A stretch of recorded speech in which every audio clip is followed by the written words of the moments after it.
Hello guys, स्वागत है आपका मेरे चैनल नॉलेज गेन पे और आज की बेहद खास वीडियो में। तो गाइस, वीडियो शुरू करने से पहले मैं आपको एक खुशखबरी दे देती हूँ कि अब इनकम टैक्स डिपार्टमेंट जाग गया है और उन्होंने एक ही दिन में 3 लाख के आसपास जो है ITR प्रोसेस की है। आपको डाटा कंपैरिजन करके दिखाऊंगी। उससे पहले जो कमेंट्स आए हैं उसके बारे में हम यहाँ पे बात कर लेते हैं। तो गाइस, इनकम टैक्स डिपार्टमेंट और CPC डिपार्टमेंट जो कि ITR को प्रोसेस नहीं कर रहे थे, उसमें अब ये भी देखा जा रहा है कि जो डिडक्शन लिया है, मतलब कि टैक्स पेयर्स ने जो डिडक्शन लिया है उसमें उस डिडक्शन की सॉफ्ट कॉपी मांगी गई है टैक्स पेयर से। और ऐसे एक हमारे व्यूअर्स हैं जिन्होंने कमेंट में लिखा है कि उनसे सॉफ्ट कॉपी मांगी गई है और ये लिखते हैं कि मेरा आज रिफंड आया है ओल्ड टैक्स रिजीम से।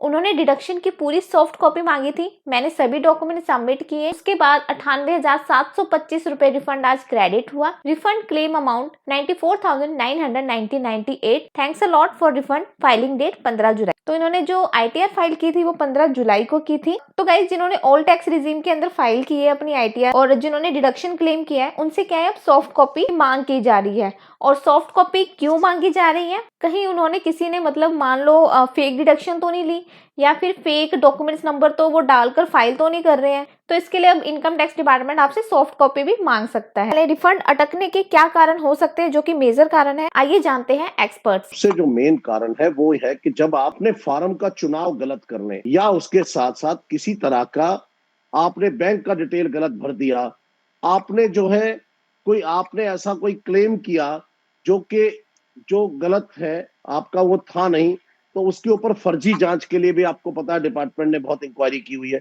तो डिपार्टमेंट जब रिफंड देता है तो उससे पहले हर चीज को अच्छे से चेक करता है। जब वो चेक करता है तो कहीं ना कहीं वो फंस रहा है आपका। भले ही तो आपने 26AS को ध्यान से नहीं देखा, आपने AIS TIS को ठीक से नहीं मिलाया, आपने कैपिटल गेन क्लेम कर लिया, जो उनके पास सरकार के पास सूचना अलग है, आपके पास अलग है।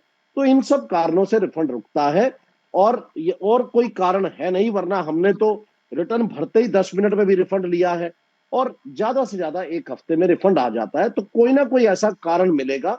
ओल्ड रिजीम में आप थे, आपने गलत क्लेम डाले तो वेरिफिकेशन हो रही है उनकी, या सरकार का कोई ऐसा पैरामीटर है जिसके अंदर जाकर के वो रुक। तो यहाँ पर हम इनकम टैक्स पोर्टल पर लॉगिन हो चुके हैं। सबसे पहले आपने यहाँ पेंडिंग एक्शन पे जाना है, देन आपने रिस्पॉन्स टू आउटस्टैंडिंग डिमांड पे क्लिक करना है। तो जैसे ही आप यहाँ पे क्लिक करोगे तो यहाँ पर हमें चेक करना है कि हमें सेक्शन 245 का नोटिस तो नहीं आया है, कोई पिछली डिमांड तो हमारे पास नहीं आई। तो अगर यहाँ पर आपको ऐसा कुछ नहीं मिलता तो आपने पेंडिंग एक्शन पे जाकर ई प्रोसीडिंग वाले ऑप्शन को क्लिक करना है। ई प्रोसीडिंग पर क्लिक करने के बाद हमने यहाँ पर चेक कर लेना है कि हमारे पास कोई डिफेक्टिव रिटर्न का नोटिस तो नहीं आया है, क्योंकि जब हम ITR गलत फाइल कर देते हैं या फिर ITR फॉर्म का गलत सिलेक्शन कर लेते हैं तो हमारे पास डिफेक्टिव रिटर्न का जो नोटिस है वो आ जाता है। तो ये सारी चीजें हमें यहाँ पे चेक कर लेनी है कि हमारे पास कोई नोटिस वगैरह तो नहीं आया है। तो यहाँ पर आप देखोगे कि मेरे केस में यहाँ पर किसी भी तरह का नोटिस नहीं है, तो आपको यहाँ पर भी कोई प्रॉब्लम नहीं दिखती है। तो उसके बाद आपने यहाँ पर ग्रीवेंसेज वाले ऑप्शन पे जाना है, देन सबमिट ग्रीवेंस पे क्लिक करना है। तो यहाँ पर आपको रेलेवेंट डिपार्टमेंट सिलेक्ट करना है, जो कि हम CPC ITR को सिलेक्ट करेंगे। देन उसके बाद यहाँ पर आपने कैटेगरी सिलेक्ट करनी है। कैटेगरी में आपने प्रोसेसिंग वाले ऑप्शन को सिलेक्ट करना है कि मेरी प्रोसेसिंग नहीं हो पा रही है, और अगर मान लीजिए आपकी प्रोसेसिंग हो गई है और रिफंड नहीं आया तो यहाँ पर आपने रिफंड वाली कैटेगरी को सिलेक्ट करना है। तो अभी हम यहाँ पर प्रोसेसिंग को सिलेक्ट करेंगे। उसके बाद आपने सब कैटेगरी में अदर प्रोसेसिंग वाले ऑप्शन को डाल देना है, देन आपने कंटिन्यू कर देना है। कंटिन्यू करने के बाद जो भी असेसमेंट ईयर है उसको सिलेक्ट करना है, जैसे कि असेसमेंट ईयर 25-26 है, उसको आपने सिंपली सिलेक्ट कर लेना है। देन यहाँ पे आपने ग्रीवेंस की डिस्क्रिप्शन डालनी है। तो यहाँ पर देखो, आपको ना 2 लाइनों का डिस्क्रिप्शन देना है कि हमारी ITR प्रोसेस नहीं हो पा रही है, और यहाँ पर आपने डेट दे देनी है कि कौन सी डेट को आपने जो है वो ITR फाइल किया था, और उसका एक्नॉलेजमेंट नंबर वगैरह ये सारी डिटेल्स आपने यहाँ पर दे देनी है। और यहाँ पर आपको एक चीज याद रखनी है, सिर्फ 2 लाइन की डिटेल्स डालनी है, ज्यादा लंबा चौड़ी डिटेल्स यहाँ पे नहीं डालनी है। आपको यहाँ पर लेटर नहीं लिखनी है। देन उसके बाद नीचे की तरफ स्क्रॉल करोगे तो यहाँ पर आपको कुछ अटैचमेंट अपलोड करने के लिए बोला गया है, जो कि आपको नहीं करनी है। कोई भी अटैचमेंट आपको यहाँ पर अपलोड करने की जरूरत नहीं है। देन उसके बाद ये सब चीजें करने के बाद आपने सबमिट ग्रीवेंस कर देना है। सो गाइस, ग्रीवेंस सबमिट होने के 1-2 दिन के अंदर आपके पास रिप्लाई भी आ जाता है कि क्या प्रॉब्लम है, किस रीजन की वजह से आपकी ITR प्रोसेसिंग नहीं हो पा रही है। और अगर प्रोसेसिंग हो गई है तो आपको उसी तरह से मैसेज आ जाएगा, और अगर ITR में कोई दिक्कत है, कोई प्रॉब्लम है, कोई चीज आपने गलत दिखा दी तो वो भी आपको यहाँ पर बता देगा कि आपकी ITR में मिस्टेक्स हैं और आप अपनी ITRs को रिवर्स करिए। तो इस तरह से अगर आपकी ITR प्रोसेसिंग नहीं हो पा रही या फिर रिफंड नहीं आ पा रहा है तो अपने पोर्टल पर जाकर ये सारी चीजें आप चेकआउट कर सकते हैं। और अगर इसके बाद भी आपको कोई दिक्कत नहीं दिखती है तो आप यहाँ पर ग्रीवेंस फाइल करके भी डिपार्टमेंट से पूछ सकते हैं। गाइज आई होप आपको पूरा प्रोसेस पता चल गया होगा कि आप कैसे अपना प्रोसेसिंग और रिफंड का यहाँ पर चेकआउट कर सकते हैं।